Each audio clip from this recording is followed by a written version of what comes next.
Welcome to the deep dive. Today we're really getting into the story of someone quite unique, an Icelandic storyteller, poet, guide, just a fascinating individual who connects these ancient sagas with, well, with modern life. Yeah, it's quite something. And our sources for this, they're pretty varied. We've got biography details, book descriptions, snippets from his blog, media bits. It all sort of pieces together, you know. A real mosaic. Exactly. And the person at the center is Svanur Thorkelsson.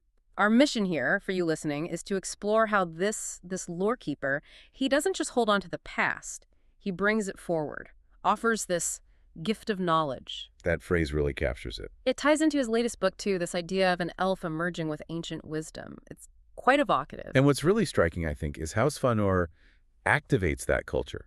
He doesn't just recount things. No, it's more visceral than that. Exactly. He makes the past feel tangible, relevant now. So it's not just about what he shares the sagas, the poems, but why it still matters, why carrying these histories forward in such a lively way is so important.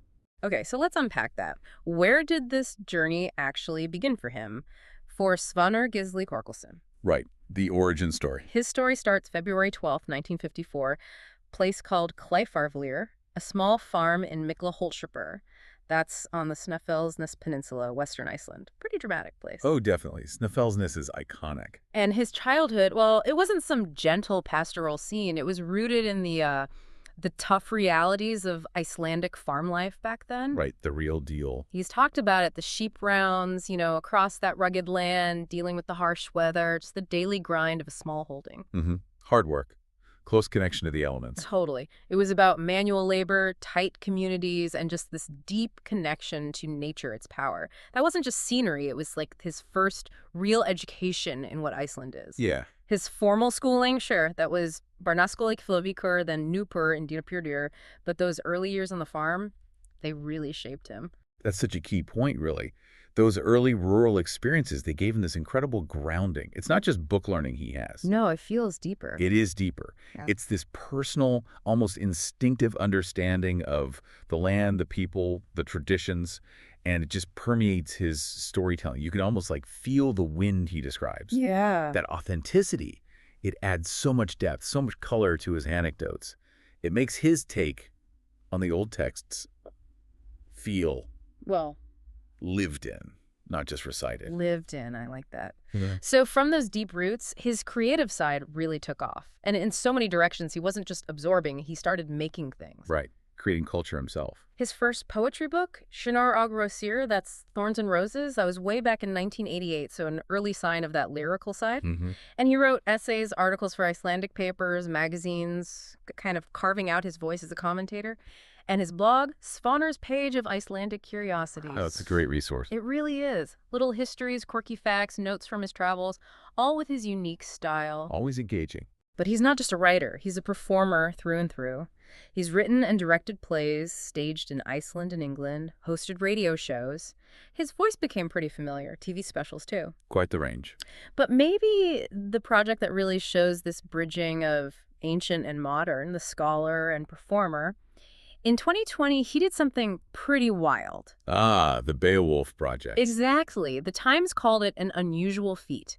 He recorded Beowulf, not just read it, performed it, in the original Old English, for Audible. Which is just, wow. I mean, Old English isn't just old-fashioned English. It's practically a different language. Right. The grammar, vocabulary, the sound. Completely different. So recording it authentically, getting the pronunciation right based on research, understanding that the poetic tradition, that's immense dedication. Yeah.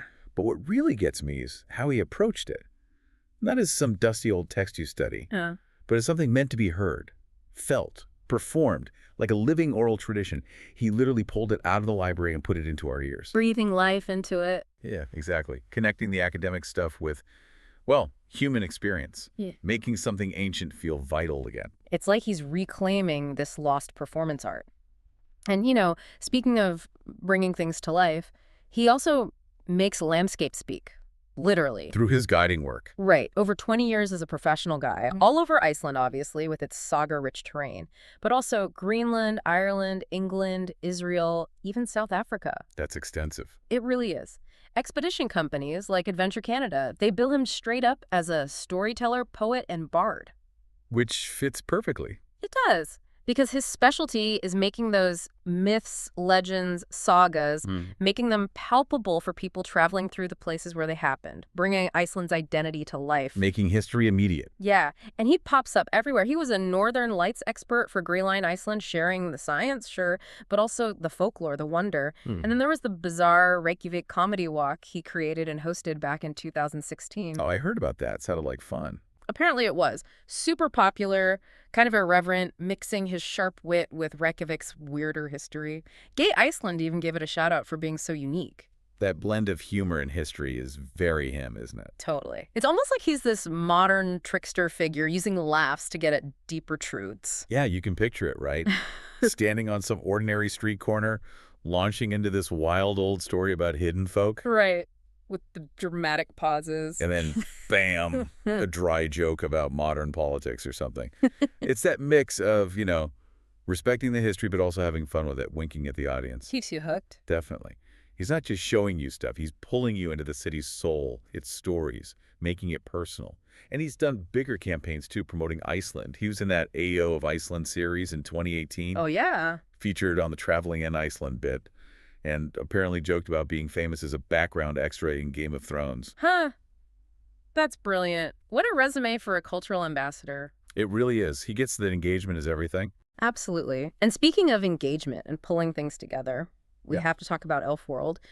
This book feels like a culmination of so many threads for him. His narrative vision, yeah. It takes us deep into Iceland's frozen landscape, a place he knows inside out, obviously. And from there emerges this lone elf. And this elf carries this incredible burden or gift, the collected knowledge of a civilization that died out. Humanity's at a crossroads facing its own issues, and this knowledge offers, well, maybe redemption. Or maybe something else. A chance for transformation. Exactly. It's epic history, sci-fi, fantasy, all woven together. But underneath, it's really digging into big questions about civilization, morality, the human condition. Right. And this gift of knowledge from the elf, it's presented as both hope and a potential weapon. It all depends on how people use it. So what does that theme tell us, really, about his work, about how we should think about knowledge? Well, that idea of knowledge as power, and potentially dangerous power. Yeah. It feels very connected to the Icelandic sagas themselves, doesn't it? Oh, interesting point. How so? Those old stories are full of characters wrestling with powerful knowledge, prophecies, magic, old grudges. There's always this sense that knowing things, powerful things, comes with huge responsibility, or often tragic consequences too. Right, the weight of knowing. Exactly. So for Svanur, I think it's less a purely philosophical idea and more a lived cultural understanding. He translates that ancient caution into this future setting where humanity faces these massive choices. That makes so much sense. It's like his guiding work, too, taking people through landscapes where survival historically depended on using knowledge wisely, right? Yeah. Ancient, hard-won knowledge about the land, the weather. Precisely. You've hit it. His own experience in Iceland, where sagas weren't just tales but sometimes survival guides, it gives him this unique perspective. Very pragmatic. Very pragmatic. Knowledge is a tool. It's not inherently good or bad. That Icelandic sensibility, the world's tough, beautiful, demanding, and your choices, especially how you use what you know, they matter immensely. That dual-edged nature of knowledge, creation, or destruction, that runs right through his work. It really does. Yeah. So when you step back and look at everything, the poetry plays, Beowulf, the guiding Elfworld, you see this distinct signature, right? This blend of deep scholarship with real showmanship. Absolutely. Scholarship with showmanship. That's a great way to put it. He just makes Iceland's lore, its legends, its sagas come alive, makes them entertaining, but also deeply researched. And he's still very active in the media, sharing this approach. He writes for Icelandic Times, articles on history, culture, those hidden spots, always with that personal twist. And always making it accessible. Yeah. And just recently, 2024, he was interviewed on Kuldi Potterin, episode 23. He talked about his Omnium Gatherum style for public folklore. Omnium Gatherum, I love that. He jokingly called it Alaofrebi, which is basically people studies or folk studies. Perfect. It sums it up, right? Gathering all these bits of popular knowledge, folklore, history, and just presenting it in a way everyone can connect with, not just academics. He was also on Fringbrout TV on Heimer Best Home is Best. So still very much a voice in Icelandic culture. He really embodies that idea that knowledge isn't just for hoarding. It's most valuable When it's understood, shared, applied. Yeah. He breaks down those walls between, the ivory tower and everyone else. Yeah. Makes complex stuff feel engaging, understandable, which is so important now, right? Yeah. In this flood of information, we need that context, that understanding. He's not just giving facts, he's nurturing a connection to heritage. What a journey this deep dive has been, exploring Svanur Thorkelsson's world. You see how his roots, his performances, the guiding, the writing, it all weaves together.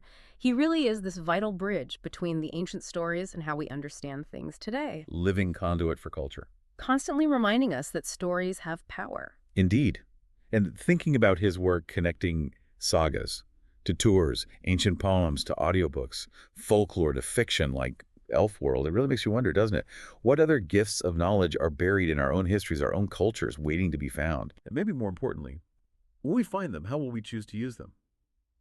For transformation, for connection, or, as a weapon in this world that keeps changing.